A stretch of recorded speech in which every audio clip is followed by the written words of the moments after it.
Big boss Telugu season 8కి సంబంధించి హౌస్లో ఉన్నటువంటి 12 మందిలో కూడా ఎక్కువ పాపులారిటీ ఉన్న వ్యక్తి ఎవరు అంటే మాత్రం టక్కున విష్ణుప్రియ పేరే చెప్తారు. ఎందుకంటే బిగ్ బాస్ హౌస్లోకి వెళ్ళిన వాళ్ళందరిలో కూడా బయట 2 తెలుగు రాష్ట్రాల్లో కావచ్చు, సోషల్ మీడియాలో కావచ్చు ఎక్కువ ఫాలోయింగ్, అలాగే ఎక్కువ మంది అభిమానులను కలిగిన వ్యక్తి కావచ్చు, లేకపోతే ఎక్కువ మందికి తెలిసిన వ్యక్తి కావచ్చు. కానీ పాపులారిటీ పరంగా చూసుకుంటే మాత్రం విష్ణుప్రియ పేరే ప్రముఖంగా వినిపిస్తూ ఉంటుంది. అయితే హౌస్లోకి అడుగుపెట్టిన తర్వాత విష్ణుప్రియ ఆట తీరు చూస్తే చాలా అంటే చాలా డల్గా అనిపించింది. ముఖ్యంగా ఫస్ట్ వీక్లో అయితే విష్ణుప్రియ అసలు హౌస్లో ఉందా లేదా అనేటువంటి అనుమానాలు అయితే మనకి బాగా గట్టిగానే వచ్చాయి.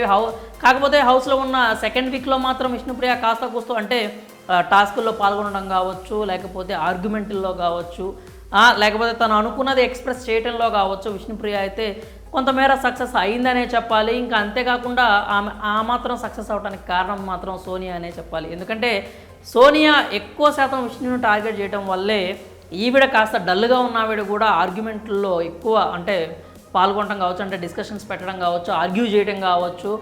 అంతేకాకుండా సోనియా టార్గెట్ చేయడం వల్లే విష్ణుప్రియ యొక్క మెచ్యూరిటీ కూడా బయటపడిందనే విషయం మనందరికీ తెలిసిందే. కాబట్టి ఆ విధంగా సెకండ్ వీక్ పరంగా మాత్రం విష్ణుప్రియ అయితే హౌస్లో కాస్త యాక్టివ్గానే కనిపించింది. టాస్కుల్లో కూడా బాగానే ఆడింది, బాగానే ఆర్గ్యూ చేసింది, తాను చెప్పాలనుకున్నది బాగానే చెప్పింది. అంతవరకు అంతా బాగానే ఉంది, ఫ్యాన్స్ కూడా హ్యాపీగానే ఉన్నారు అనుకునే సమయంలో విష్ణుప్రియ చేస్తున్న తప్పేంటంటే తనని తాను చాలా అంటే చాలా తగ్గించుకుంటుంది. ముఖ్యంగా వీకెండ్ ఎపిసోడ్స్ చూసుకున్నట్లయితే విష్ణుప్రియ తనని తాను డీఫేమ్ చేసుకుంటోంది. అంటే ఆమె సరదాగా అంటుందా లేకపోతే సీరియస్గా అంటుందా అనే విషయాలు పక్కన పెడితే ఆడియన్స్లో అవైతే రిజిస్టర్ అయిపోతాయి. ఏమని, సార్ నాకు అంత బుర్రలేదు సార్, నాకు అంత బ్రెయిన్ ఎదిగితే నేను ఐఏఎస్ ఆఫీసర్ అంటే అది మీరు చూడటానికి కొంచెం ఫన్ వేలో అనిపించినా కానీ తనని తాను తక్కువ చేసుకుంటూ ఉందన్నమాట. అంటే తనకి అంటే నాగార్జున కూడా అదే మాటల్ని పదే పదే యూజ్ చేయడం కూడా మనం చూసామన్నమాట. బ్రెయిన్కి నత్తి ఉంది అని, సడన్గా నాకు మాటలు అన్ని పదాలు రావు అని, పదాలు వెతుక్కొని మాట్లాడాల్సిన పరిస్థితి ఉంటుందని, అలాగే తాను స్పెషల్ చైల్డ్ అని చెప్పి ఇవన్నీ కూడా పదాలు అయితే విష్ణుప్రియ వాడుతుంది. నిజానికి అప్పటి వరకు ఆ పదాలు వినడానికి చాలా బాగుంటాయి, నవ్వుకోవడానికి చాలా బాగుంటాయి. నాగార్జున స్టేజ్ మీద కొన్ని పంచుల్లో వాటిని వాడుకోవడానికి చాలా బాగుంటాయి. కానీ విష్ణుప్రియ తన క్యారెక్టర్ని కావచ్చు, లేకపోతే తన కెపాసిటీని కావచ్చు, తనని తానే తక్కువ చేసుకుంటుంది అనే విషయం అయితే విష్ణుప్రియ అర్థం చేసుకోవాల్సిన అవసరం ఉంది. ఎందుకంటే తనని తాను తక్కువ చేసుకోవటం మాత్రమే కాకుండా ఎదుటి వ్యక్తికి కూడా తనని పాయింట్అవుట్ చేయడానికి ఎక్కువ ఛాన్సెస్ అయితే ఇస్తుంది. ఏదైనా మంచి ఇంటెలిజెంట్ టాస్క్ వచ్చిందనుకోండి, బుర్ర పెట్టి ఆడాల్సిన టాస్క్ వచ్చిందనుకోండి, నేను ఆడతానన్నా కానీ చీఫ్ నిఖిల్ ఒప్పుకోకపోవచ్చు. ఎందుకంటే విష్ణుప్రియ నీది అసలే హాఫ్ బ్రెయిన్, నువ్వు ఎలా ఆడతావు, వదిలే కూర్చో అన్నా అనొచ్చు.